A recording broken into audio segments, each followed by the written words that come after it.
बिस्मिल्लाहिर्रहमानिर्रहीम। Welcome back. Lecture 13 है, extreme programming discuss करने जा रहे हैं। एक्सट्रीम प्रोग्रामिंग इसे प्रोजेक्ट एजाइल मैनेजमेंट में जो इम्पोर्टेंस हासिल है वो स्क्रम के फ़ौरन बाद स्क्रम एजाइल प्रोजेक्ट मैनेजमेंट के फ़ौरन बाद एक्सट्रीम प्रोग्रामिंग को ज़्यादा वैल्यू दी जाती है सॉफ्टवेयर इंडस्ट्री में।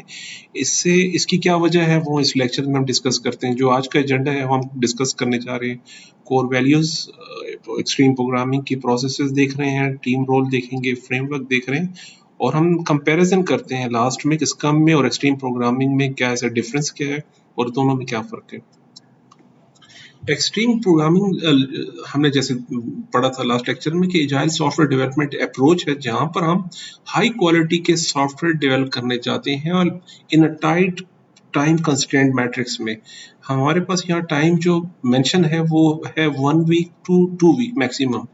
और जहाँ के हम अगर हम एजाइल स्क्रम की टेक्निक देखते हैं उसमें हमारे पास होता है 2 वीक से 4 वीक तक और एक्सेप्शनल केसेस में हम 8 वीक्स तक भी जा सकते हैं, यानी 2 मंथ्स तक भी आप उसके स्पैन को एक्सटेंड कर सकते हैं। लेकिन एक्सट्रीम प्रोग्राम में ऐसा बिल्कुल नहीं है। आप 1 to 2 वीक्स के अंदर अपने सॉफ्टवेयर के रिलीजेस प्रोड्यूस करेंगे, अपने कस्टमर को हैंड ओवर करना होता है। उसके साथ साथ आपने मेक श्योर करना है high quality life of software development team. अब उन पे इतना बर्डन भी नहीं आना चाहिए कि वो कहेंगे यार आप लोग अपना काम निकलवा रहे हो, हमारी सेहत का, हमारे टाइम का, हमारे सोशल जो कनेक्शंस हैं, हमारे सोशल नेटवर्क्स हैं, उनको आप कैसे मैनेज मैनेज कर सकेंगे। तो दोनों तरफ से आपने एज अ स्क्रम मास्टर, आप as a agile software team lead जब आप काम कर रहे हैं तो एक तरफ सॉफ्टवेयर रिलीज करके दे रहे हैं, दूसरी तरफ अपनी टीम के बेटरमेंट का भी ख्याल रखना होता है। तो ये एजाइल सॉफ्टवेयर डेवलपमेंट एक फ्रेमवर्क है एक्सट्रीम प्रोग्रामिंग। उसी की दूसरी डेफिनेशन ये कह रहा है कि light weight methodology for small to medium size software development in face of vague. Vague means unexpressed, यानी आपके कस्टमर को नहीं पता उसे क्या चाहिए। हॉस्पिटल मैनेजमेंट इंफॉर्मेशन सिस्टम चाहिए लेकिन इनिशियली इतनी इंफॉर्मेशन उसके बारे में नहीं है। जैसे जैसे वो डेवलप होता जाता है, जैसे जैसे डिपार्टमेंट उसमें ऐड होते हैं, यानी पैथोलॉजी डिपार्टमेंट उसमें ऐड हो गया, उसके बाद रिक्वायरमेंट चेंज हुई, रेडियोलॉजी डिपार्टमेंट चेंज हुआ, उसकी रिक्वायरमेंट उसकी चेंज हो गई, मेडिकल डिपार्टमेंट चेंज ऐड हो रहा है, उसमें रिक्वायरमेंट चेंज होती जाएंगी फ्रीक्वेंट। लेकिन शुरू में उसकी जो पिक्चर है, जो इमेज है कस्टमर के माइंड में, वो इतना क्लियर नहीं होता। तो जैसे जैसे वो चीज़ें क्लियर होती हैं हम उसके सॉफ्टवेयर के रिलीजेस एज अपडेट्स के फॉर्म में उसके सॉफ्टवेयर को मेच्योर करते चले जाते हैं। और यहाँ पर रैपिडली चेंज रिक्वायरमेंट्स आएंगी, चेंज को रैपिडली चेंज रिक्वायरमेंट्स हैं। ट्रेडिशनल प्रोजेक्ट मैनेजमेंट में हमें चैलेंज ये होता है कि रैपिडली चेंजेस को आप एकोमोडेट नहीं कर सकते। ये बिग डिफरेंस ये है एजाइल प्रोजेक्ट मैनेजमेंट में और प्रिडिक्टिव प्रोजेक्ट मैनेजमेंट का बिग डिफरेंस यही है कि रैपिडली चेंजेस को आपने कैसे मैनेज करना है। जिस तरह स्क्रम के कोर वैल्यूज थे, एजाइल सॉफ्ट प्रोजेक्ट मैनेजमेंट के हमने कुछ वैल्यूज डिस्कस किए थे शुरू में, उसी तरह अगर आप एक्सट्रीम प्रोग्रामिंग को लेके चल रहे हैं तो उसकी जो कोर वैल्यूज हैं उसे समझने की कोशिश करते हैं। सबसे पहले है कम्युनिकेशन। कोशिश ये कीजिएगा कि आपकी सॉफ्टवेयर डेवलपमेंट टीम हो गई और आपके कस्टमर्स हो गए, इन्हें डायरेक्ट रखिएगा। कम्युनिकेशन 1 to 1 और फेस टू फेस होनी चाहिए। ज्यादा इफेक्टिव कम्युनिकेशन को समझा जाता है फेस टू फेस और को लोकेशन पर होने चाहिए। आपका एक कस्टमर कहीं और कंट्री में रहे और वो दूसरे किसी और कंट्री में चले, अगर ऐसा भी है, अगर आप वर्चुअल टीम में काम करना चाह रहे हैं ओके फाइन, लेकिन इन दोनों के बीच में कम्युनिकेशन को कोशिश कीजिएगा विजिबल हो और डायरेक्ट हो कस्टमर की क्लाइंट के साथ। सिंपलिसिटी को मैं सिंपलिसिटी हमारा दूसरे कोर वैल्यू एक्सट्रीम प्रोग्रामिंग की के प्रॉब्लम्स को हमें कॉम्प्लेक्स नहीं करना ज्यादा। आपने उसको बहुत डीप में या बहुत कॉम्प्लेक्सिटी में नहीं जाइएगा। अगर एक प्रॉब्लम को सिंपली पॉइंट ए से पॉइंट बी तक हम सॉल्व कर सकते हैं तो उसे क्यों बजाय इसके उसको आप जिगजैग करके आप उसकी तरफ पहुंचते जा रहे हैं। अगर आपको for example APIs built in मिल रहे हैं, ऑनलाइन अवेलेबल है, तो आप एपीआईज को यूज कीजिए। ऑनलाइन मॉड्यूल्स बने पड़े हैं उससे रेलेवेंट तो मॉड्यूल्स यूज कर लीजिए, जहाँ पे जो सिंपलेस्ट तरीके है, बजाय इसके आप कंप्लीट डेवलपमेंट की फ्रेमवर्क पे जा रहे हैं। कोई टेक्नोलॉजी देखें जो आपके काम को ईजी। और सिंपलिसिटी का एक दूसरा मतलब जो है, जो एक दूसरा हिडन जो मतलब इसका है कि आपकी जो इमीडिएट रिक्वायरमेंट्स हैं, जो इमीडिएट रिक्वायरमेंट्स हैं, जैसे हमने हॉस्पिटल मैनेजमेंट सिस्टम की एग्जांपल ली थी, उसमें जो इमीडिएट रिक्वायरमेंट है यानी कस्टमर से रेलेवेंट इंफॉर्मेशन, उसके लिए डेटाबेस को अरेंज करना, उसके कनेक्शंस को बनाना, उसके बेसिक इंटरफेस को प्रिपेयर करना, जो इमीडिएट रिक्वायरमेंट्स हैं, सबसे पहले आप उनसे शुरुआत कीजिए। एक फ्रेमवर्क, एक प्रोटोटाइप, एक आप कह दें कि एक बेस ग्राउंड उसके लिए प्रिपेयर किया जाएगा कि यार आपका software it will look something like this. एक प्रोटोटाइप दे रखते हैं सामने। तो सिंपलिसिटी ये कह रही है कि जो इमीडिएट रिक्वायरमेंट्स हैं सिंपली पहले उसे प्रेजेंट कीजिए, उसी से प्रोग्रेसिव एलेबोरेशन होगी। कस्टमर को समझ आ रही है कि हाँ ये इस जगह पे कुछ ऐसे चेंजेस कर लें तो मेरी रिक्वायरमेंट कंप्लीट होगी। तो साथ साथ आप उसको भी, कस्टमर को भी फैसिलिटेट करना है, एक उसके पॉइंट ऑफ व्यू को लेके टेक्नोलॉजी को सामने रख के उसको भी हेल्प आउट कीजिए कि इस तरह अगर किया जाएगा तो आपका सोल्यूशन ज्यादा बेटर और ज्यादा इफेक्टिव रहेगा। फीडबैक में हमें ये लगता है कि हम अपने कस्टमर से फीडबैक ले रहे हैं, लेकिन एक्सट्रीम प्रोग्रामिंग में आपकी जो डेवलपमेंट टीम है, जो मेरे लेफ्ट साइड पे बैठी है डेवलपमेंट टीम, इनकी कमेंट्स बहुत इंपॉर्टेंट है मेरे कस्टमर्स के लिए। इनकी राय, कितना काम हो चुका है, अगर किस काम को हम इस तरह कर लीजिए, अवेलेबल बजट फ्रेम वर्क में कितना बजट फ्रेम बेस लाइन जो है वो आपकी कितनी है, अगर आप इन रिक्वायरमेंट को ऐसे एडजस्ट करें तो दोनों तरफ से ये टू वे कम्युनिकेशन रहेगी। आपने कस्टमर की नीड्स को तो समझना है, लेकिन अपने डेवलपमेंट टीम के फीडबैक भी आपके कस्टमर के लिए बहुत जरूरी है, क्योंकि ये फ्रैक्वेंट चेंजेस आ रही हैं और आपके जो प्रोडक्ट है वो क्लियर नहीं है। तो दोनों तरफ से फीडबैक को मेक श्योर कीजिएगा कि ये फीडबैक दोनों तरफ से टू वे कम्युनिकेशन के फॉर्म में जा रही है। करेज ये कहता है कि आपकी डेवलपमेंट टीम इन्फ्लुएंस ना हो, ना स्टेक होल्डर से, ना किसी एक्सटर्नल या इंटरनल पार्टी से। जो रियलिटी है, जो फैक्ट्स हैं, उन्हें क्लियरली बताया जा सके। और दूसरी जो मेन चीज है करेज में, आप एक हिडन वर्ड ये होता है कि इन्फ्लुएंस ना लिया जाए और डिसिप्लिन हो।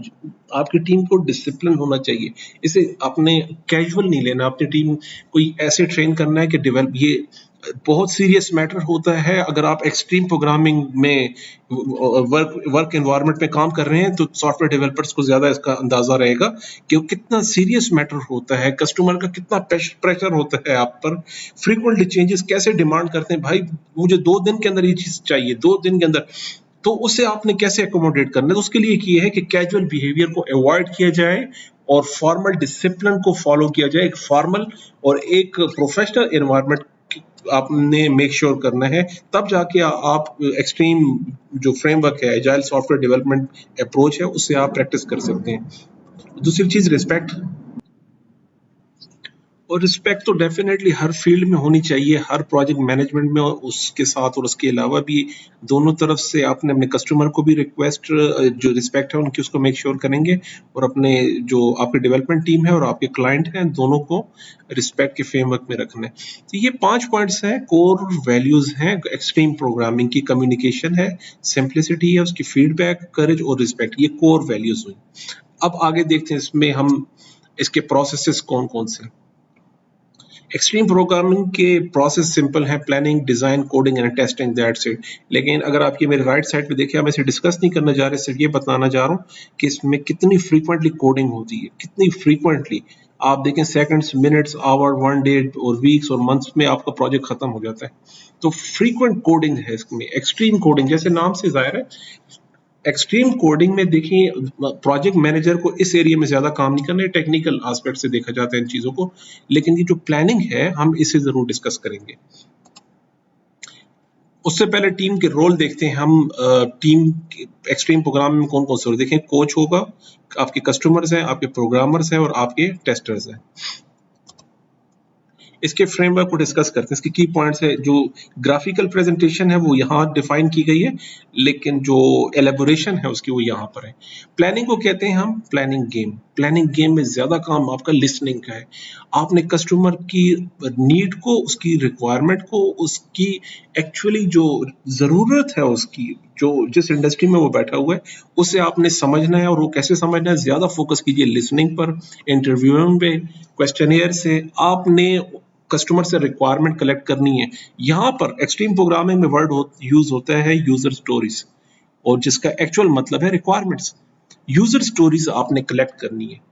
What does exactly mean from user stories? It means requirements. ये आपकी रिक्वायरमेंट्स होंगी। यूजर स्टोरीज लीजिए, उसकी वैल्यूज समझिए। यानी हॉस्पिटल मैनेजमेंट सिस्टम की हमने एग्जांपल ली थी, उसमें किस चीज की कितनी वैल्यू है उससे आपने अंडरस्टैंड करना है कस्टमर के पॉइंट ऑफ व्यू से। अब दूसरा काम करना है प्रायोरिटीज, जैसे हमने रिक्वायरमेंट ट्रेसेबिलिटी मैट्रिक्स में डिस्कस किया था स्कोप मैनेजमेंट में। रिक्वायरमेंट्स हमने डेफिनेटली सारी कलेक्ट करनी है, छोड़ना नहीं है, रिक्वायरमेंट सारी लेनी है, लेकिन सबको नहीं इंप्लीमेंट करना। सब आप अल्टीमेटली अटेम्प्ट नहीं कर सकते, ये एक सिली अप्रोच रहती है। आपने क्या करना है, प्रायोरिटाइज करना है अपनी रिक्वायरमेंट्स को, उनकी वैल्यूज को समझना है। फिर कॉस्ट बेनिफिट एनालिसिस किया जाता है, यार कितनी रिक्वायरमेंट्स कितने फ्रेमवर्क में कितने बजट में हम कंप्लीट कर सकते हैं। जो हम स्कम में स्प्रिंट के अंदर कर रहे थे, स्प्रिंट में हम डिफाइन करते हैं कितने सेट ऑफ रिक्वायरमेंट्स कंप्लीट हम कर सकते हैं, लेकिन यहाँ वो वर्ड स्प्रिंट का यूज नहीं होता। यहाँ वर्ड यूज होता है यूजर स्टोरीज, जिसके साथ हम वैल्यूज को एसोसिएट करते हैं। फिर वैल्यू के साथ हम कॉस्ट को कंपेयर करते हैं, कॉस्ट एस्टिमेशन करते हैं कि कितने सेट ऑफ यूजर स्टोरीज को हम यहाँ अभी इस टाइम पर बिल्ड कर सकते हैं, इंप्लीमेंट कर सकते हैं। स्टोरीज देखें, अगर आपकी यूजर की स्टोरी आपको लग रहा है कि आपके टाइम फ्रेम से ज्यादा जा रही, तो आप उसको स्प्लिट कीजिएगा। फिर उसको एक ही इन वन गो आप कंप्लीट नहीं कर सकते, हम अपनी उनकी स्टोरीज को स्प्लिट डाउन करते हैं। कहते हैं ये काम जो आप मुझसे एक वीक में चाह रहे हैं, ये 1 मंथ का एक्सपेक्टेड है, एस्टिमेट लग रहा है इस पे, तो आप अपनी स्टोरी को, हम इसको क्या कहते हैं, स्प्लिट कर देते हैं। हम इसको 2 वीक्स या 15 डेज के अंदर या 10 डेज में इसको कंप्लीट कर देते हैं। तो 3 सेट में हम 10 डेज और 10 डेज और 10 डेज के अंदर इसको कंप्लीट कर लेते हैं। यहाँ पे आप उसको स्प्लिट भी कर सकते हैं अगर आपकी ये स्टोरी, आपकी रिक्वायरमेंट आपके फ्रेमवर्क से ज्यादा है, आपके स्कोप से ज्यादा जा रहे हैं। फिर उसी में हम उनको असाइन करते हैं वैल्यूज। ये जो सेट ऑफ रिक्वायरमेंट्स है, स्टोरीज हैं, इसके अंदर हम एम्बेड कर देंगे यूजर की रजिस्ट्रेशन को यहाँ पर। उसके बाद जो ये दूसरे सेट ऑफ रिक्वायरमेंट्स है, यहाँ पर रजिस्ट्रेशन के साथ हम उसको लिंक कर देंगे अपने मेन सर्वर के साथ, जो कि विजिबल होगा सारे डॉक्टर्स को। जो डॉक्टर्स भी अगर किसी पेशेंट की हिस्ट्री या उसकी डेमोग्राफिक इंफॉर्मेशन देखना चाह रहा है, उसकी पर्सनल इंफॉर्मेशन देखना चाह रहा है, तो वो उसको भी ऐड कर लेते हैं नेटवर्क के साथ मिला के उस सर्वर को। अब आप कहना चाहते हो उसके प्रिंट आउट भी होना चाहिए, तो आप प्रिंट की भी उसको ऐड कर देते हैं फीचर, साथ साथ उसको हम एम्बेड कर देते हैं। तो ये है वैल्यूज, आप कस्टमर्स की वैल्यूज और रिक्वायरमेंट को साथ में अलाइन करके चलते हैं एक्सट्रीम प्रोग्रामिंग में। तो उसके बाद बेसिक कमिटमेंट हो जाती है आपकी, और फर्स्ट रिलीज आता है। जहां तक हमें यूजर की रिक्वायरमेंट जहां तक समझ आई, टॉप प्रायोरिटीज की रिक्वायरमेंट को लिया और उसको इंप्लीमेंट करके दिखाया विद इन 2 और 3 डेज के अंदर। तो आपके कस्टमर को एक्चुअली जब ये फर्स्ट रिलीज आएगा, तो हमारे पास आ जाता है वर्क परफॉर्मेंस डाटा, जो हमने प्रोजेक्ट मैनेजमेंट में डिस्कस किया था कि आफ्टर एग्जीक्यूशन जो रियल डाटा हमारे पास आता है, जो ग्राउंड रियलिटीज आती हैं, उसे कहा जाता है वर्क परफॉर्मेंस डाटा। अपने पास नोट कर लीजिएगा। इसी डाटा की बेस पे हम आगे डिसाइड करते हैं कि मुझे अपनी टीम को कितने रिक्वायरमेंट्स देनी चाहिए, टॉप स्टोरीज कौन कौन सी देनी चाहिए। तो यूजर स्टोरीज को देखें हम, अगर या तो आपके कस्टमर कहता है यार जो रिक्वायरमेंट आपको बताइए आप इंप्लीमेंट कर लो, एक बात। दूसरी बात वो कहता है हाई प्रायोरिटीज को पहले कर दें। यार आप हॉस्पिटल मैनेजमेंट सिस्टम में जो हाई प्रायोरिटीज के काम है, पहले आप वो तो कर लें, रजिस्ट्रेशन का कर लें, लॉगिन का कर लें, और नोटिफिकेशन का साथ में कर लें। यूजर को नोटिफाई भी हो कि आपकी हमारे हॉस्पिटल में रजिस्ट्रेशन हो गई है।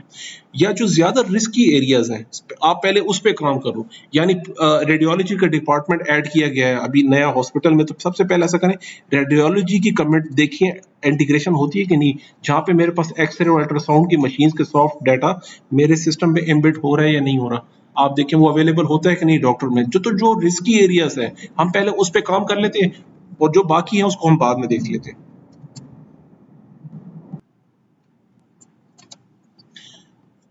अब उसके बाद जो फर्स्ट रिलीज आया मेरे पास, एक्चुअल प्रोडक्ट आया, इसके बाद एक चीज जो वर्ड यूज करते हैं टेक्निकली, जो हम कहते हैं कंप्यूट प्रोजेक्ट वेलोसिटी देखते हैं। कंप्यूट प्रोजेक्ट वेलोसिटी में हम ये कहते हैं कि पहले रिलीज में कितने नंबर ऑफ रिक्वायरमेंट्स आपने कंप्लीट की हैं। In first release how many number of requirements you have implemented, आपने पहले रिलीज में कितनी रिक्वायरमेंट्स इंप्लीमेंट की हैं। इसे कहते हैं कंप्यूट प्रोजेक्ट वेलोसिटी। आपको टीम की कैपेसिटी का भी पता चल जाता है साथ में, हमारी टीम कितनी कैपेबल है, कितनी कैपेबल नहीं है, कहीं ओवर एस्टिमेट तो नहीं हो रहा, ओवर कमिटमेंट तो नहीं हो गई। और हमारे पास वर्क परफॉर्मेंस डाटा भी साथ आ जाता है कि यार आगे प्रोजेक्ट्स के लिए हम कितने number of requirements first release में हम प्रोड्यूस कर सकते हैं, जो नेक्स्ट रिक्वायरमेंट आ रही है।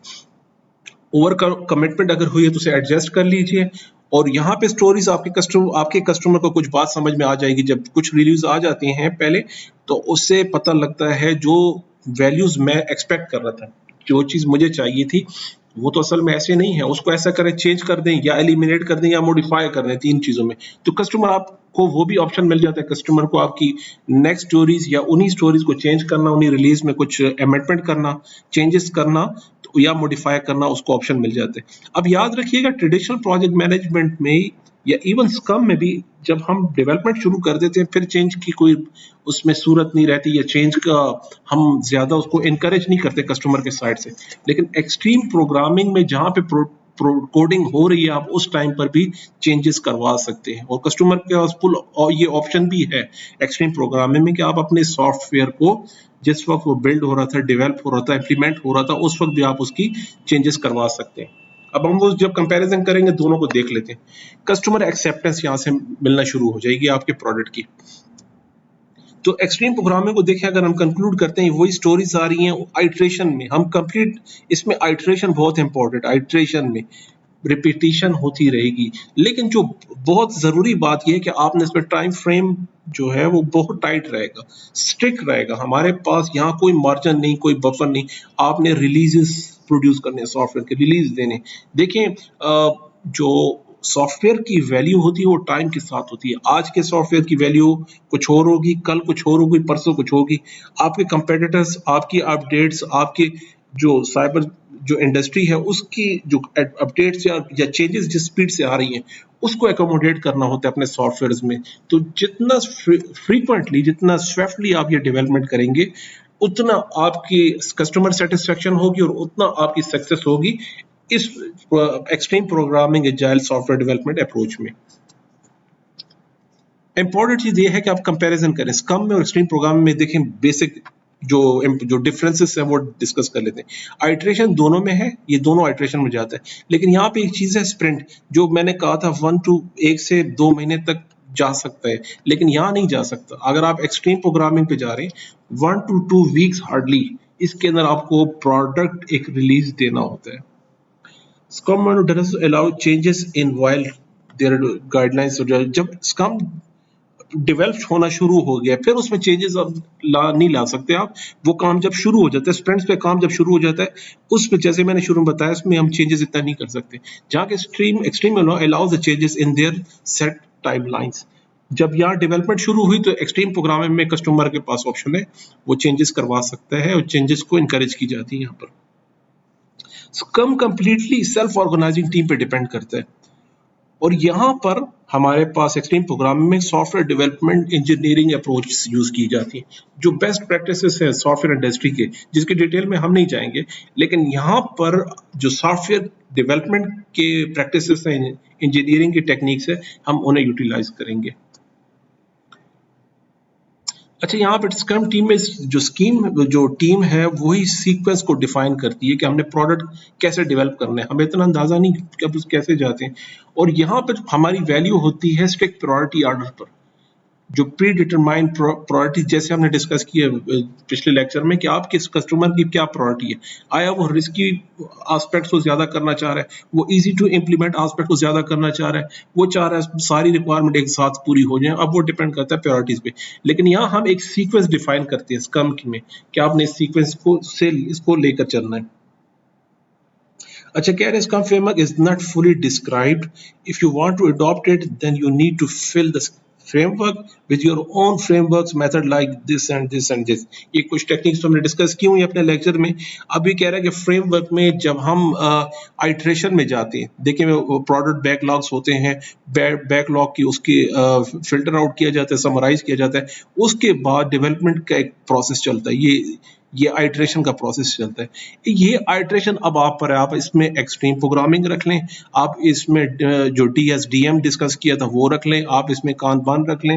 अब ये डिपेंड करता है आप पे कि आया आप इसके अंदर कौन सी अप्रोच यूज कर रहे हैं। आप इसको एम्बेड कर सकते हैं। स्क्रम के अंदर एक्सट्रीम प्रोग्रामिंग एम्बेड की जा सकती है, DSDM की जा सकती है, कांबान भी की जा सकती है। It's up to you. अच्छा, एक्सट्रीम जो programming can be directly applied to the team. Extreme programming is like known as ready to implement features।